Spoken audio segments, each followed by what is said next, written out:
What's up? What's up? So, I'm working from home and decided, um, why not take this opportunity to live stream my working from home setup with all this quarantine stuff going around. Um, so, I think I might have said this before in one of my earlier videos that I do structural design by trade. I think I said that in my intro video. I do structural design by trade. So I figured, I'd put my CAD where my mouth is and kind of just show you my workflow and how I create structural steel design. Right now I've got my model loaded up, and I've also got my drafting loaded up. I'm on two different installations. My drafting is being done on AutoCAD 2018. My CAD Works is being done on 2014. Or no, 20. What is my drafting being done on? 2014. Yeah. So my CAD Works version is 2016. My AutoCAD version is 2014. The reason I'm not doing drafting here is because I was having some issues with my drafting drawing and it was crashing CAD Works a lot. So I decided to just, since I don't need my drafting drawing done with any CAD Works specialty items or objects, I decided to stick with just regular old AutoCAD for my drafting and leaving my CAD Works model open here. These are miscellaneous pipe supports. I don't have the pipe model downloaded to my studio computer here. Just the steel that I've copied from work. These are just steel supports. Wide flange beams with base plates, stiffeners, that kind of stuff. Very, very simple. There are pipes that go and cable tray that go along supporting with all this. So it's just a matter of getting these things drafted and detailed out for fabrication. So the model has already been done. I don't need to do anything else here. I actually have foundations that go along with this. I can bring them in so you can kind of get an idea of what the foundations look like. That is the right area, isn't it? Come on. All right. So, oh, I'm streaming. I'm not streaming my display. I'm streaming my window, so dialog boxes won't show. Well, that's kind of a bummer. I might actually, you know what? I'm gonna change this right now to a display. Give me a quick second here. I'm gonna do a display capture.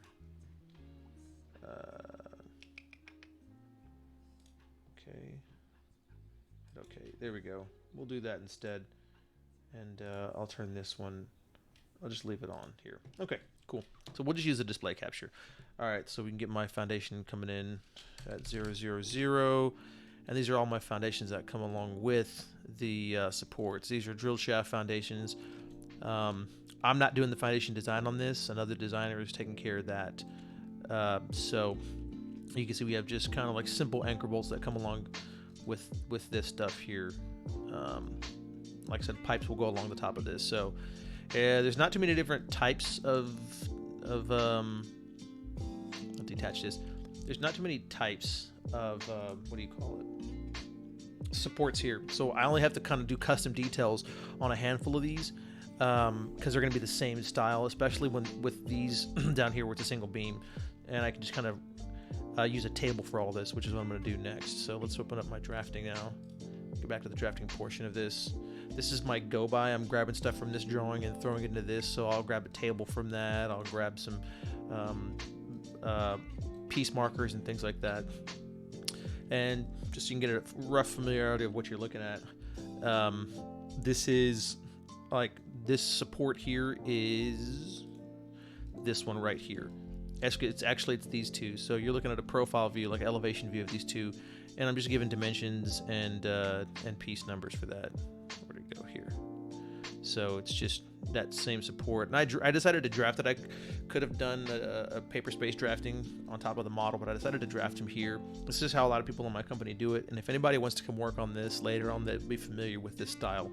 So I've hand drafted them here in model space. I've given them titles down at the bottom on a viewport layer that's non-print, so it doesn't accidentally get printed.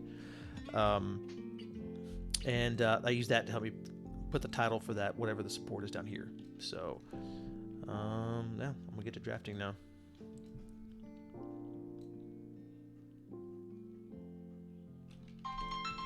Oh, got a phone call. I'm gonna ignore that. I'm actually gonna put this over here. I don't like that there, actually. This looks not as good as I wanted it to. Let's arc from the center here and trim this here. And bubble this out a little more. I'm a bit of a perfectionist. I like the way things look a certain way. Alright, so that's column, beam. We need one for the base plate. And these base plates are the exact same size, so I'm going to use the same piece mark over here. And stiffener plates.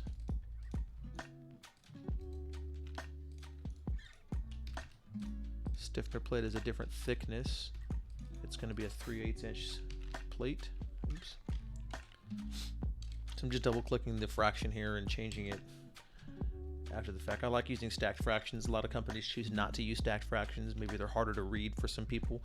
In my industry, we do a lot of 11x17 prints, and so fractions stacked in an 11x17 print can be harder to see. So you'll see some companies will have them written out, but I prefer stacked, and definitely if I'm doing them stacked, I prefer to do diagonal over horizontal.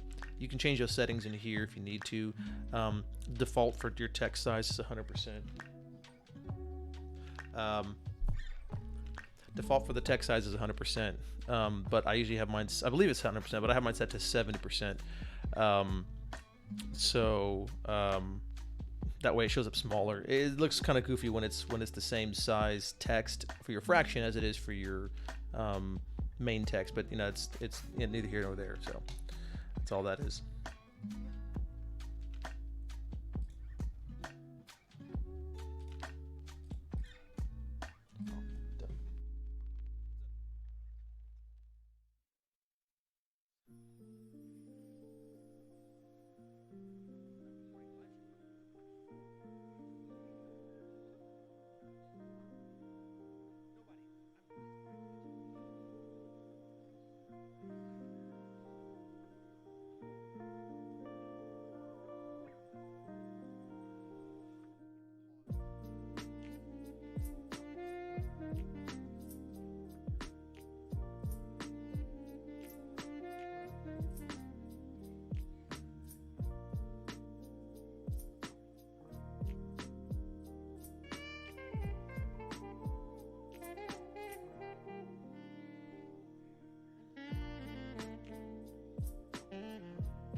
All right, sorry for that. I had unexpected guests. Not like anybody's watching, anyways. But if you happen to come back and watch this later on, skip forward probably about 10 minutes. I wish I put a counter on for it, but I did not. So, all right. Let's see. We were drafting here. I'm going to line this ECS so I can get a full straight draft here. I mean, straight line at that angle. Copy this over to here. So I used to use F8 from our ortho toggle, which is the default toggle. And if you, there's a lot of these toggles have keyboard shortcut alternates. Like F3, you know, is your snap toggle. Okay. Oh, you can see not F2, F3. So you can see down here, it'll say snap on and off. You can also hit Control F. Control F will also do snap on and off.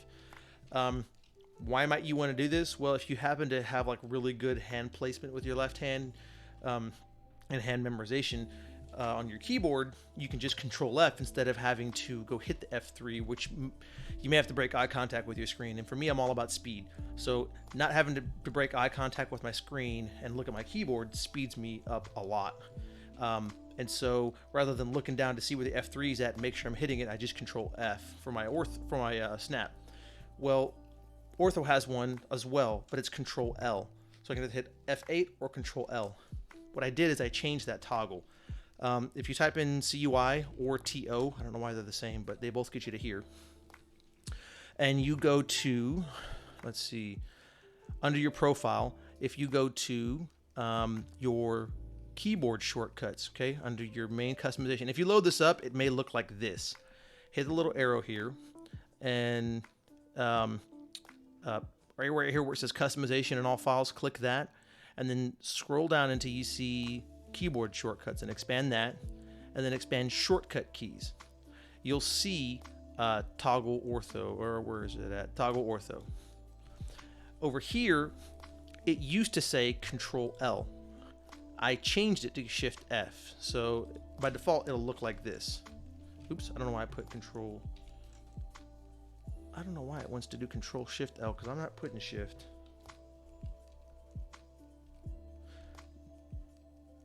I'm hitting Control L. Anyways, instead, come in here and put, oh, a Shift L. That's why, duh. Shift L. Let me cancel this. Shift L. Actually, you can't even put Shift L back in here. You may have to like type in Shift L. But anyways, point being, all you have to do, not in my case, is hold down.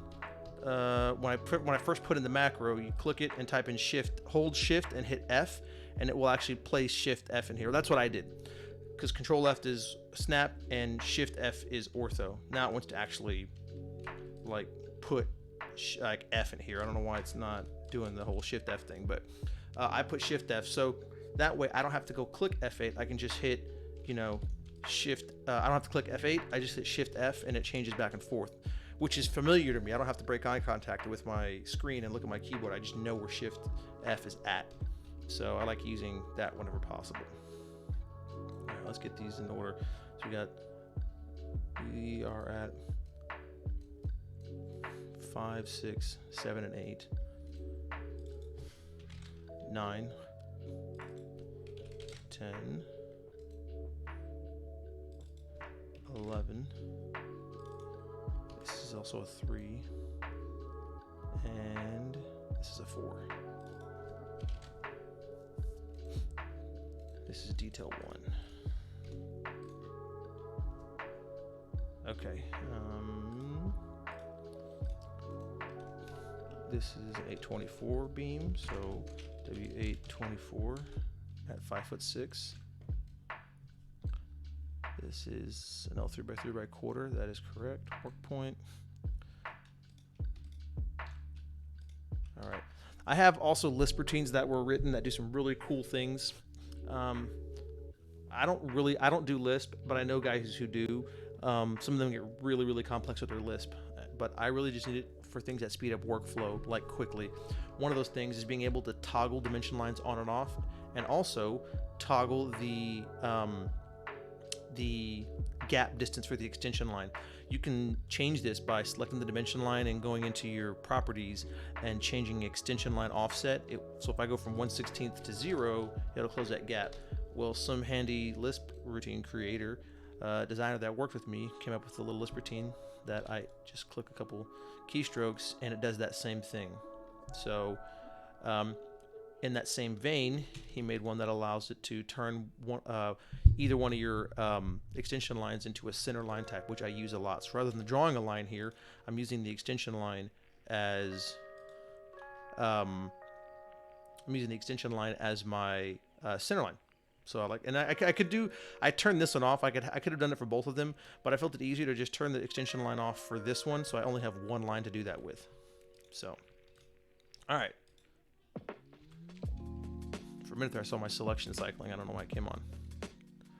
So there's my center line. Everything else looks pretty good for the most part here. Let me go to my model now and see what. We'll do ID to get my elevation. These should all be set. The columns with their base plate should be at 109 until the engineer comes back and changes that later on. But for the time being, all these are set at 109. These will be set at something different because it's dependent on the pipe elevation. I have control with the columns. I don't have control with just these horizontally mounted beams. So I'm gonna go back to my AutoCAD here and leave that at 109. Everything else looks good. So I've got all the way up to 7. I have one more custom of these to design. I need to get rid of these. I don't need these anymore, except for the plate designs. I need those right here. I'm going to keep those. This is 8, and this is going to be 909 through 31, I believe. So in CADWorks, you can tag steel. There's a description line in CADWorks. So if I go here and I click a member, there's a line that says description. And you can enter whatever information you want that identifies that object. So I give these miscellaneous pipe supports numbers, and they've got long numbers. It's kind of following a company format.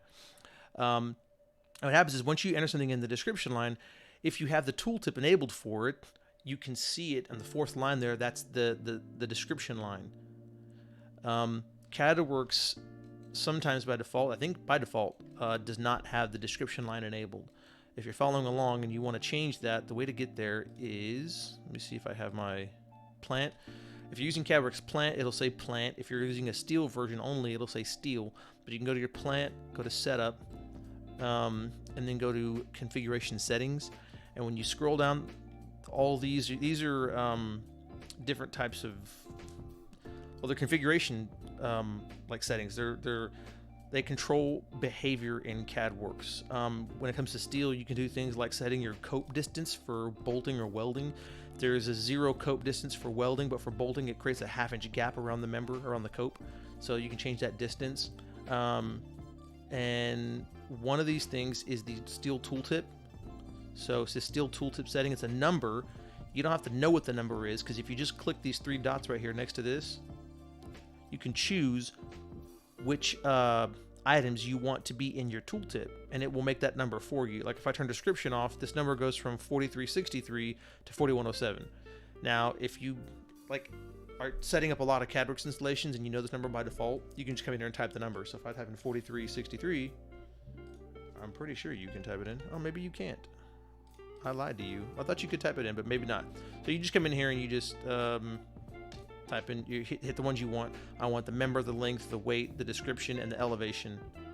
So I say apply and close, or I can just cancel in this case. And that's the tooltip information. So if I look at the from top down, I've got the member, which is the W8x24. I've got the length, I've got the weight, the description, and the elevation, all which is very, very pertinent information without having to go do things. So I don't have to ID this member because I know that it's measuring wherever the center line is at. So instead of like IDing here and getting my top of steel and saying, oh, 114.10, I can just mouse over it and it tells me at the bottom my elevation is 114.10. fantastic. Same thing with weight. I can just mouse over and look at the weight, which is awesome because I when I need to get weights of my steel, I can just look at the member weight here instead of having to like double click it and go dig for that information, which I'm not even sure if that even shows up here anywhere. Here it is at the top. So rather than having to go through two separate windows, I can just mouse over and it tells me the weight here. So back to AutoCAD. What was I doing, man? See, I lose my train of thought real easy. I think I was checking to see if we were on 31. So the description for this one is 31 at the end. So that's why I want to make sure we have 31 members. All right. And I keep hitting this window here, and I'd be on this window. All right, so this is the last one that I have to detail. So I'm gonna copy this viewport over.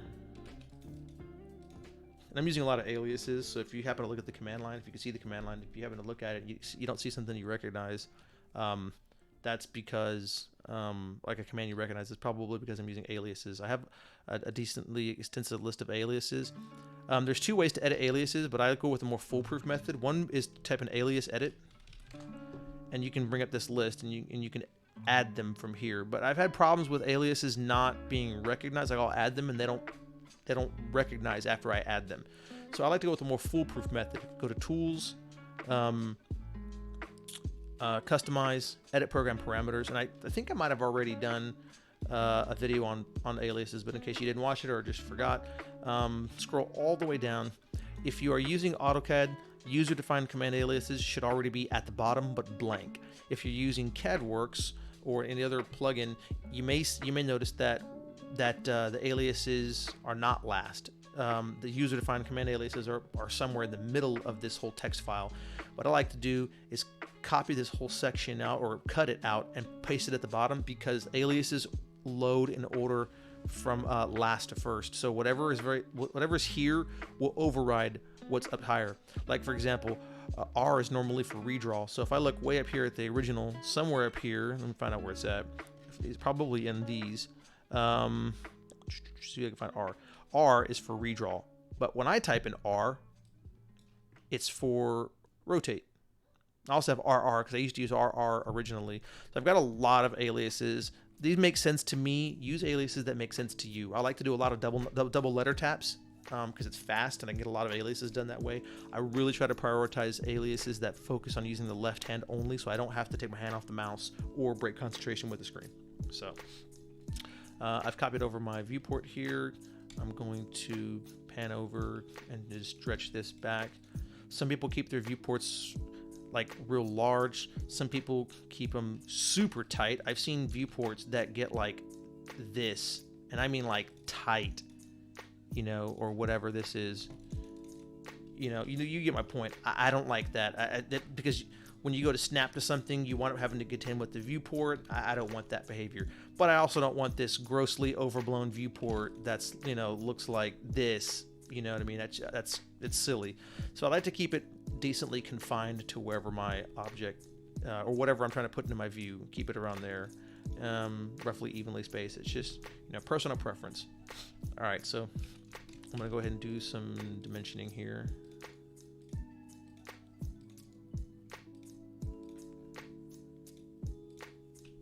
There's my selection. I don't know why it's coming up now.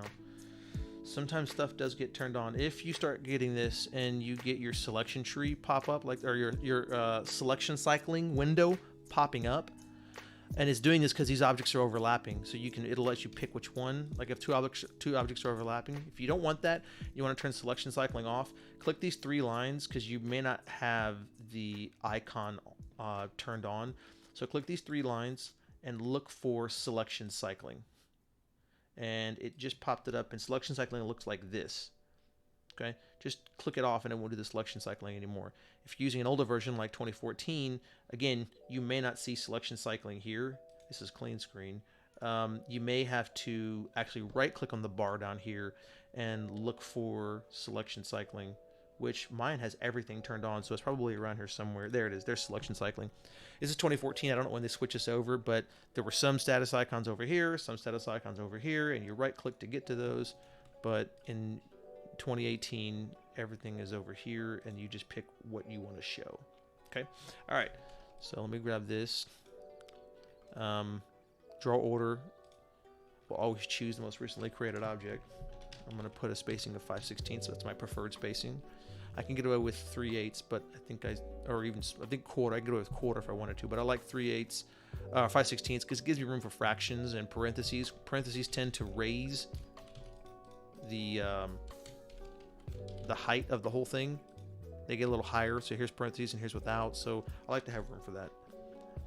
Alright, so I'm not going to have room to type in just my 6/15 here. It's going to put it to the outside. I don't want that, so I'm going to put \X, which forces my line to come down below, and I'm going to deviate from that 5/16 spacing and bring this up a little bit.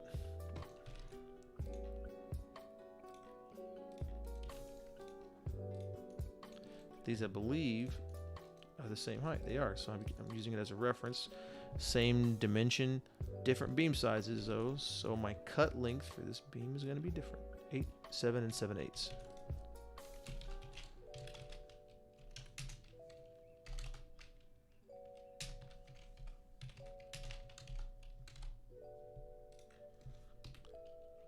Yeah, okay.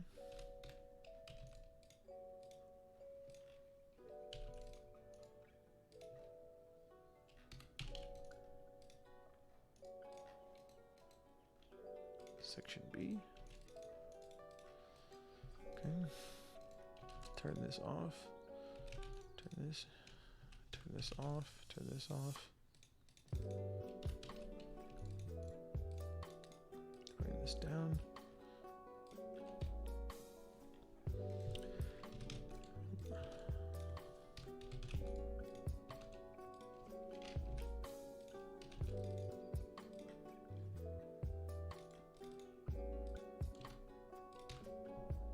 Okay.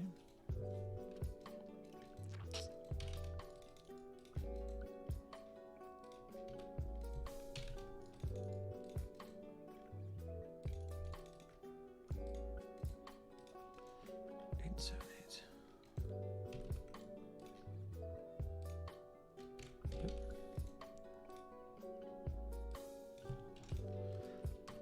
A lot of times when drafting, I'll forget to do certain things, so I have no problem going back and adding them later on. It's part of the drafting process. It's just switching from one thing to the next. You know, you start drafting over here and you realize, you know what, I don't feel like I didn't do that over here, so you go back and forth.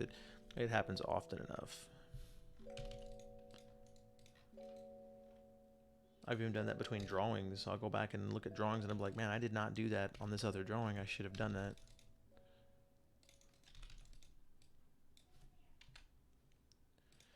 This is looking east. That is correct. And actually this is hidden. So put this on a hidden layer. Not that it will show, but the color for this plot style is set to, I mean, there's a break there, but color for this plot style for yellow is set to lighter, so it will print thinner. Man, yeah, I am craving some Mexican food and I can't get it. I want some Tex-Mex.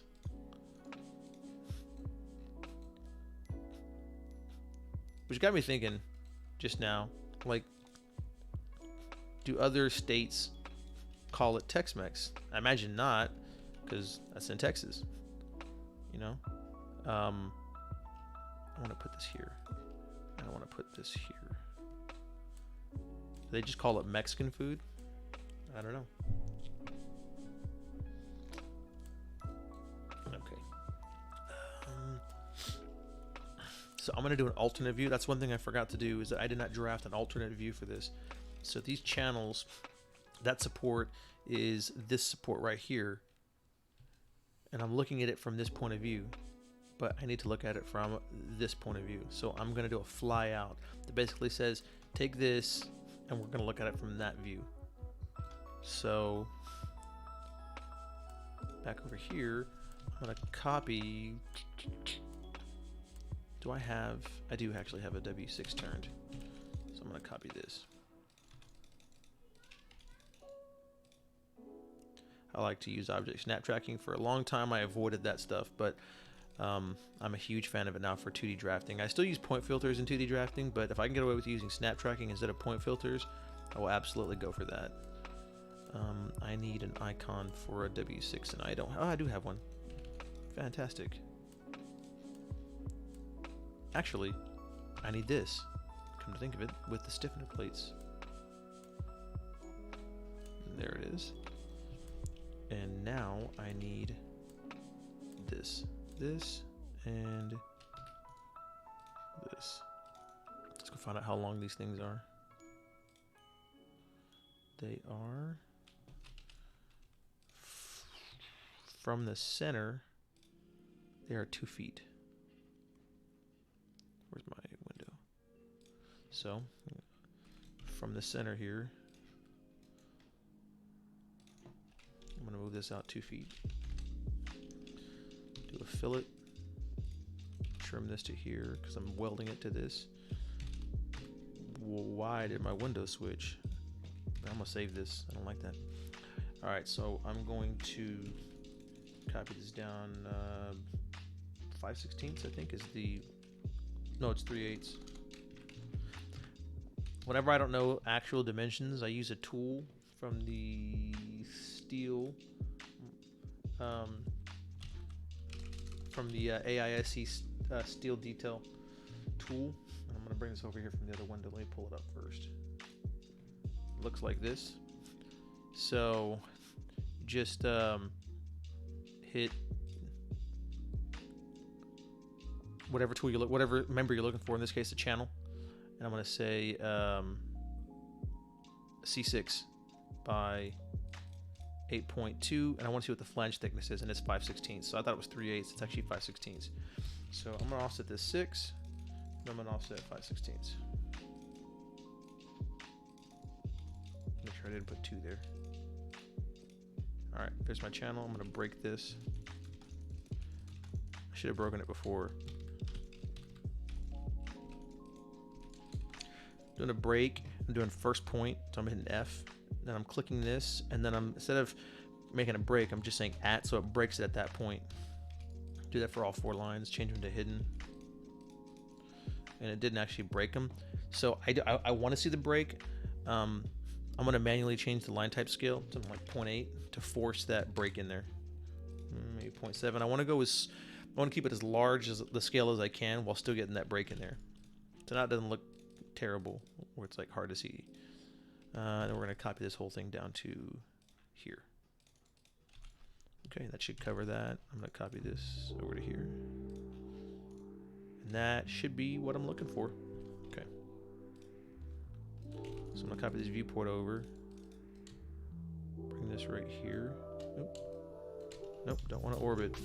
It's one of those funny things, man. Like, pan first, then hold shift, you get a locked shift. Shift first, and then pan, you get an orbit. So be careful about that. Alright. So I need to give myself some room here, but I'm going to do a fly out. So a fly out looks like this. I actually created these dynamic blocks for flyouts, which are super handy. My company used to use, everything here was separate. I'll show you this real quick. Everything here used to be separate piece. I mean, these were P lines. Like, this is a P line, that's P line, right? But you would rotate it manually if you want to do this, and then you can't stretch this, right? You have to like align your UCS. You know what? I need to go do my aliases. So I used to use, I could type in UCS, but I used to use UU for my UCS, and UU is technically for union because UN is for units. So I'll show you how to actually put that into action. If you're like, oh man, I really want to add an alias for this, come here, go all the way down. So I went to Tools, Customize, Edit Program Parameters, and I'm here.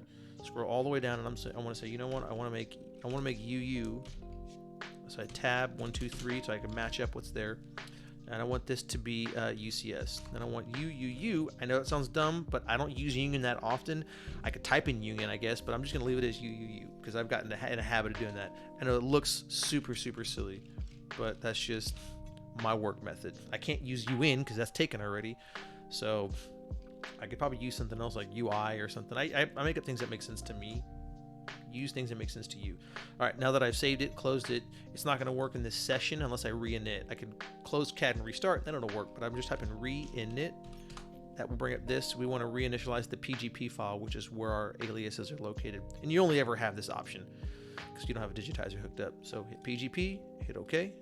If you have a digitizer hooked up to your AutoCAD, you should not be watching this channel. All right, man, people are really trying to get a hold of me.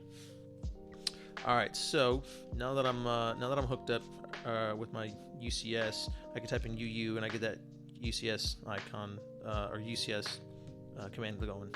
So like I said, you'd have to, align your UCS and stretch and all that, and whatever else. I have my ortho off, so let me shift that. There. All right. Well, I didn't like doing all that, so I'm going to reset my UCS. Hit this. It's a block now, and this block can be stretched. It can be rotated. The flyout itself can be rotated, and it stays like that. It can be stretched. No UCS anymore. It can be flipped, because that actually is an important thing besides just the rotation. So I want to bring this right around here, bring it back a bit. I want to bring it back to about here maybe. And this 7's in the way, so I'm actually going to flip this. I could do a mirror with the 7 as well. That won't affect it much. I just prefer not to because it's a block. I don't like mirroring blocks. Okay, so there we go. You'd think I would learn my lesson and silence my phone, which I'll do now. All right. So I've got this fly out here. The fly out indicates, hey, we're going to here. Okay. We're looking. The two arrows pointing that way are saying, hey, this is the direction we're looking at, and this arrow saying, here's the detail for that direction that we're looking at. Now that I got this, I can start dimensioning this section out. I'm going to do the same thing here, and I don't have. Let's do this. There we go. I'm going to turn this dimension off. It's understood by the people, by fabricators and detailers that this dimension is going to the center, and it's going to be even more so understood because I'm going to give a secondary dimension that will show the distance of this portion from here, which is technically 1 inch, 1 foot 11 and 7/8, and I in particular always scale that back another 1/16 of an inch to make room. So 1 and 11 and 7/8 becomes 1 11 and 13/16. So I'm going to say, and I'm going to take this to the next line, 1 foot 11 and 13/16 of an inch. Actually, I need to put the member size first. C6 by 8.2 by that. Okay. I don't like the way this is overlapped. I've seen worse. I've done worse. I'm going to leave it. What I can do is maybe fudge this a little bit, turn off my snap, and fudge this a little bit by forcing it to be moved over. That helps me out. Some cases I can't do that, but I can make that work. It's not the best looking thing. If I wanted to, I could bring this all the way out here and then do it that way, and then, but I'm going to leave this like it is. I think it's understood that this is what this means. This one will have a little bit more room. I won't have to do that. So I'm going to copy this text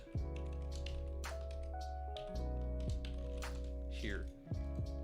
And again, start with that \X to get to the next line. And there we are. So this one has more room because it doesn't have this line to contend with. All right. Normally, if you're not detailing, you don't have to do a secondary dimension. You can just draw a line from here. Let me turn that snap back on. You can draw a line from here to here with a gap, of course. You don't want to make it look like it's connected. We're going to do a lengthen with a delta of -1/16 of an inch. So you pull that back and pull that back. That line indicates, hey, these are the same length. But the reason I'm doing this is because these have to be individually detailed out. So I have to have a dimension for every piece. I don't need an overall dimension, but I do need a dimension to each member to indicate at what point they are going to be attached to this column. I'm going to copy this top of steel over to here and over to here. So now, and I'm going to actually draw a line. Like I was telling you, You can draw a line between two things to indicate that they are indeed lined up with each other. I'm going to put this at minus 1/8. No, actually I liked it back where it was, minus 1/16. It looks a little too far away. I don't like how this overlaps, so I'm actually going to raise this a bit. Do a match properties. Okay. All right. I'm kind of cheating here too with layers. I also have another super cool Lisp routine that this guy introduced to me. I didn't think I was going to use it, but it actually turned out to be pretty dope. What it does is, I'm on layer 0, right? But you notice that when I draw a dimension, it's already on this teal color that I've been using. And if you look at it, it's on this dim line layer. What this program does is whenever you invoke a command, as soon as you invoke it, it will change the current layer, and as long as you're in that command. So when I draw a dimension, it's looking for the command dimline, or not dimline, yeah, dimlinear. Sorry, it's looking for dimlinear, and when it runs a dimlinear, as soon as it does that, it changes the active layer. See how the active layer is now dimline. So it's really, really cool. I have that set for hatch and also for text. If I do hatch, it changes it to a hatch layer. Normally that would not happen for that command. Like if I type in polygon, which I could set one for this, polygon stays 0 for whatever. So it's on layer 0. So that command is super cool because I don't have to think about, oh, let me go back and change my dimensions to the proper layer. They're just set like that. So super, super cool. I'm actually going to put this here. I'm going to give these all some room because I need to put another set of text right here that says, oh wow, I forgot I'm not the right size. 3:30 seconds, and the text needs to say looking east, and I'm going to highlight that, Control U, whoops, and that gives me that. It's not centered either. I like to have my text centered a lot of times. So, and I'm going to set this one for looking north. Okay. All right. So, I'm still going to put my markers, my piece markers back here. I'm going to copy the column marker, put that here. And I don't even have my number set up, so I stopped at 11. And we're going to make this column. This column is actually the same size as this column, 8 foot 7 and 7/8, and the same size, 8 foot 7 and 7/8. So I'm going to use that column marker of 5. This beam is different. It's a 2'4" beam, and I don't have another 2'4" beam. So I'm going to leave that at 2 foot. I'm going to leave that at, that's going to be a new marker, 12. These are going to be 13 for my channels.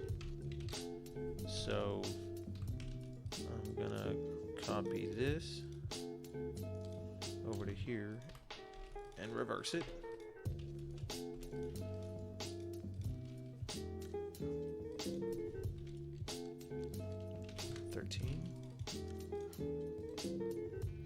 You know, I had every intention of just drafting without even talking, but I'm such a talkative person, and I love to explain things, and I love people to learn things along the way, so I can't help myself.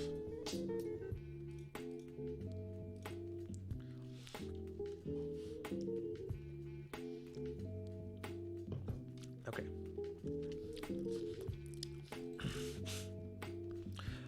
Let's see. What else? We're tagging these things. The column is actually 5. 12, okay, 13. So these, I think I already had stiffeners up here as 8. Yep, they'll continue to be 8. All right, looks good. I need to change these elevations.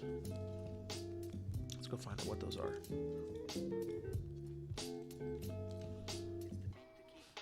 This is at 112 to the bottom tooltip, and 117. So we've got 112, 117.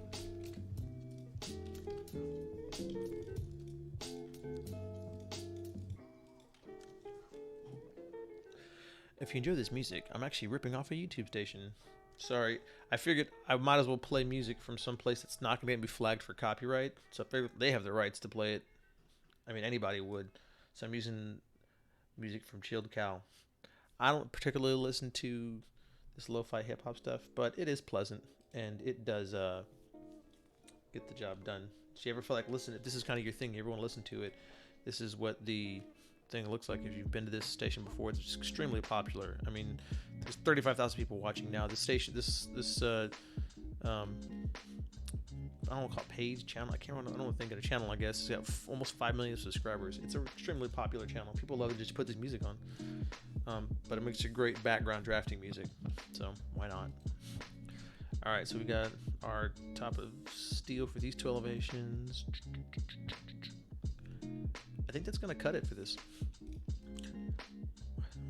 I think I'm gonna move this down here, and I want to do that because, and I want to line this up with, I'm going to turn my ortho on with this. And I want to do this because I'm going to put a chart in here from this sheet.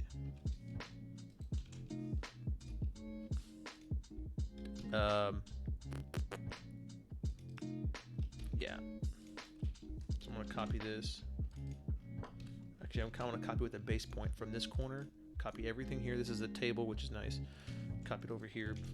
Sometimes you might have issues, honestly, with table styles. I meant to make a video about that, but if you're copying a table from one drawing to another drawing, they both have to have the same table style in that drawing. If you have the table style set in one drawing, and you bring it into a drawing that does not have that table style, it's not going to import the style with it. It'll import the table, and if there's no style available that matches the original one, it will substitute, and all of your stuff will be out of whack.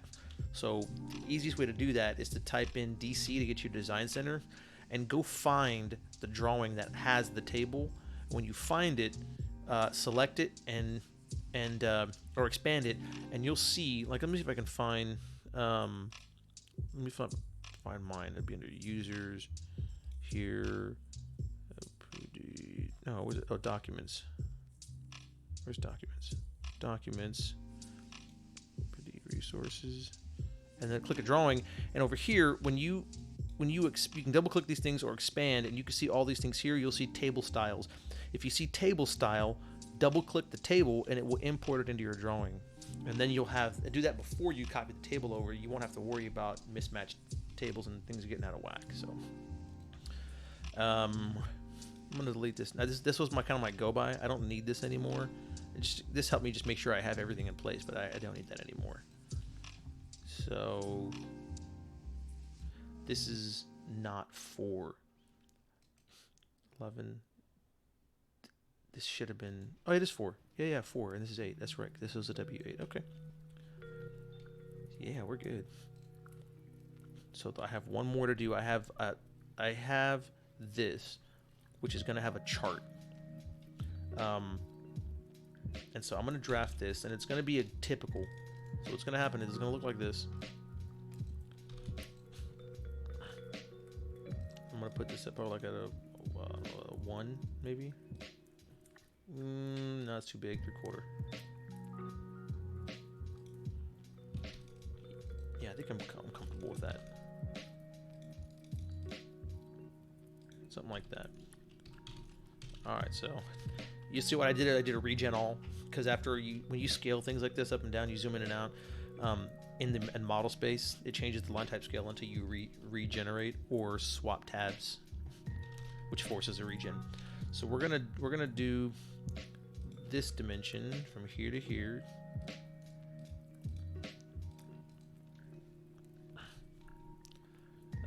And this dimension from here to here, which my default here is 3 feet, but this is going to be dimension A.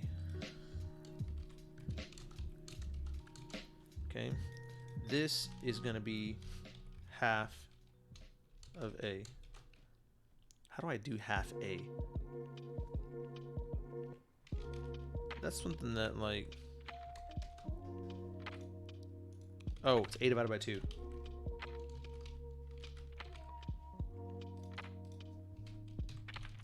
I don't want to do a B dimension. It takes up a column, and I did another chart like this, and I wish I didn't.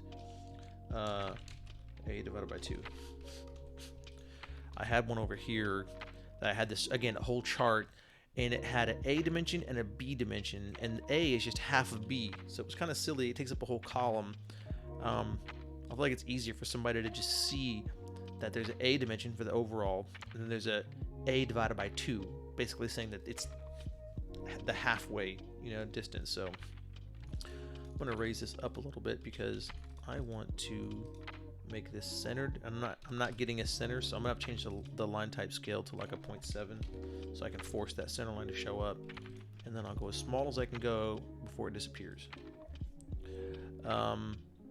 Actually no, I just realized I'm gonna raise it up because I want room to put these in. So we come down 5/16 from middle to here. I want to hide the extension lines in the center here. I want to turn these to center. I want to get rid of the gap, and I want to stretch them down.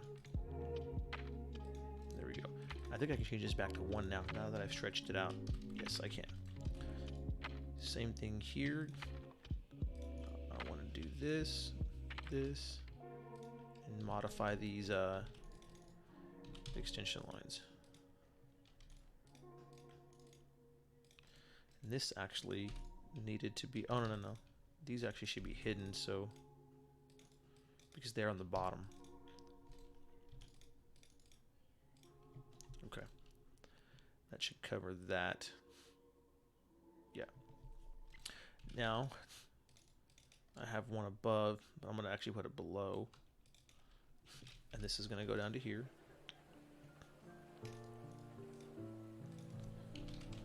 To a length with a delta of -1/16. I think that'll be good enough. And I want to put the center line down to here.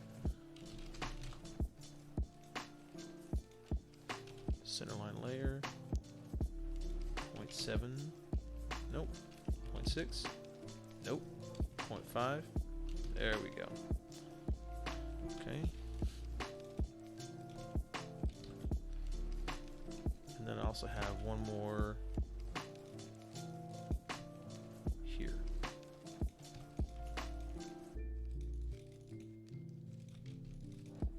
This is gonna have a weld for me, so I don't have welds here.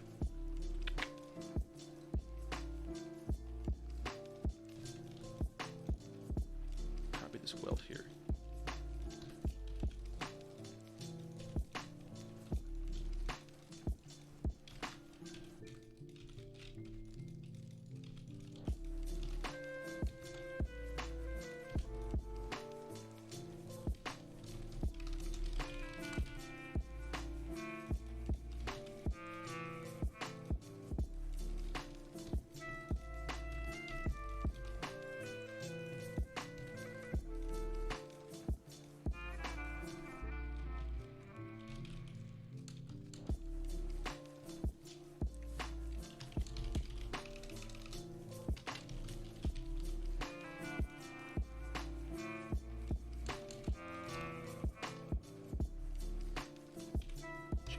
Integral. Move this down a bit.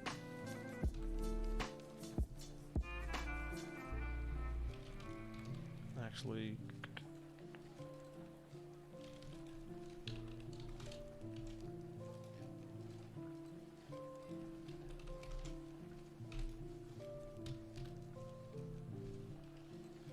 okay.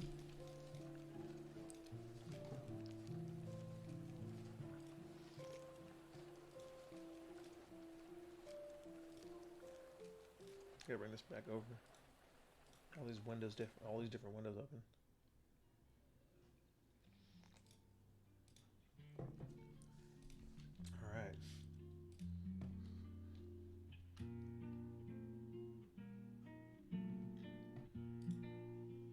I'm not even sure if I'm still live anymore. I lost my control panel over here.